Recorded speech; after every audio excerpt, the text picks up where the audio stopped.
ভয়াবহ এই অনিয়ম নিয়ে বছরের পর বছর চাকরি করেছিলেন 4 শিক্ষক। এমন জালিয়াতি দেখেও যেন দেখেনি কর্তৃপক্ষ।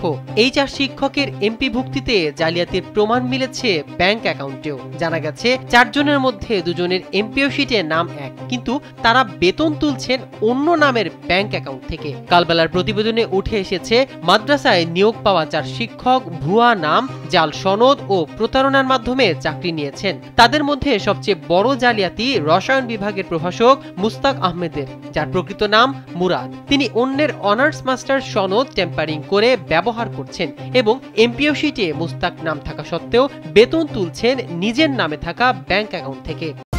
নিন মজাদার গোলমার্ক পপ, ফুরমুরে বাইটে ফুরফুরে লাইফ। আরো চাঞ্চল্যকর তথ্য হলো, হাতে থাকা সনদ অনুযায়ী তিনি অনার্স পাশের 2 বছর আগেই মাস্টার সম্পন্ন করেছেন।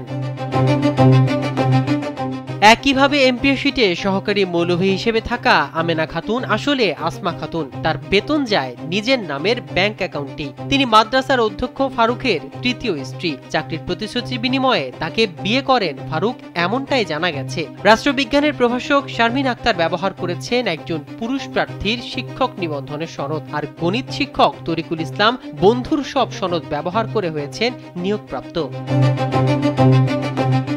জালিয়াতির সবচেয়ে বড় সহায়ক হিসেবে উঠে এসেছে অধ্যক্ষ ফারুক হোসাইন, যিনি ঘুষের বিনিময়ে নিয়োগ ও এমপিও ছাড় করেছেন বলে স্বীকারও করেছেন। এখন অভিযোগ উঠেছে কারিগরি ও মাদ্রাসা বিভাগের তদন্ত কমিটি শফিকুল ইসলাম ও ইসমাইল হোসেনের নামে। এই 2 অভিযুক্ত কর্মকর্তার নির্দেশে স্ক্রিপ্টের তদন্ত চালাচ্ছে। অভিযোগকারীকে ভয় দেখানো, সাজানো সাক্ষ্য তৈরি, তদন্ত রিপোর্ট প্রস্তাব বিস্তার সবই চলছে বলে জানা গেছে। তদন্তকারীরা নথিপত্র যাচাইয়ের পরিবর্তে অধ্যক্ষের লিখে দেওয়া বয়ান অনুসরণ করছে। বিতর্কের মুখে শিক্ষা মন্ত্রণালয় আলাদাভাবে পরিদর্শন ও নিরীক্ষা অধিদপ্তর ডিআইএ নতুন তদন্ত শুরু করেছে। ডিআইএ ইতিমধ্যেই যশোরে গিয়ে মাঠ পর্যায়ে অনুসন্ধান শুরু করেছে। মাহিদিয়া মাদ্রাসা নিয়োগ জালিয়াতিকে কেন্দ্র করে এখন শিক্ষা মন্ত্রণালয় সংশ্লিষ্ট কর্মকর্তাদের ভূমিকা, ঘুষ বাণিজ্য, সনদ জালিয়াতি ও প্রভাবশালী সিন্ডিকেটের যোগসাজশ সবকিছুই প্রশ্নের মুখে।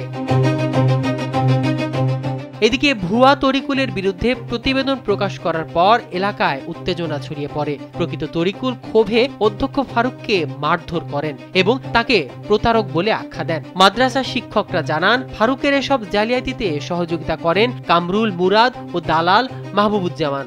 4 ভুয়া শিক্ষকের এমপিও ছাড়ে প্রায় 50 লাখ টাকা লেনদেন হয়েছে। তাদের আশঙ্কা, কঠোর ব্যবস্থা না নিলে এই জালিয়াতি চক্র আরও বিস্তৃত হবে। মাহমুদুর রহমান সিয়াম, কালবেলা।